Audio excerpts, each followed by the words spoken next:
When the phone rings, the terror begins. She always believed her thoughts were safe, secret, locked inside herself, impossible for any other human being to hear.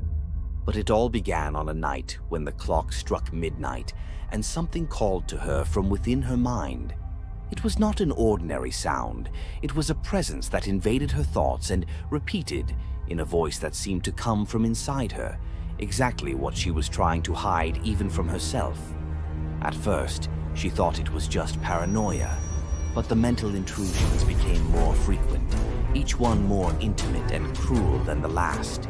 Memories she had never shared, buried regrets, fears that crawled through her bones as if something were probing her from the inside out.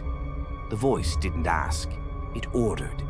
And every time night fell at exactly 12 chimes, that presence returned, like a visitor who no longer needed an invitation. And then the disappearances began. Friends, acquaintances, strangers, all vanishing precisely at midnight, silent without a trace, as if they had simply ceased to exist.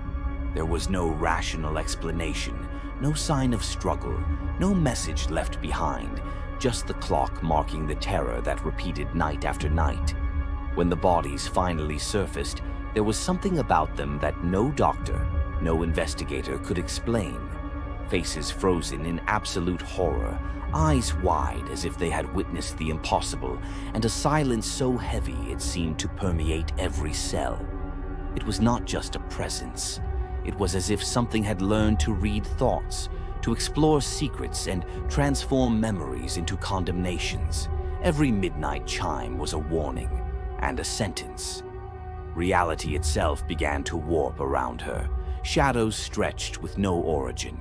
Whispers emerged from the silence, echoing fragments of her memories with agonizing clarity.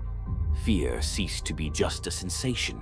It became physical, gripping her breath, crushing her chest, leaving marks no doctor could explain.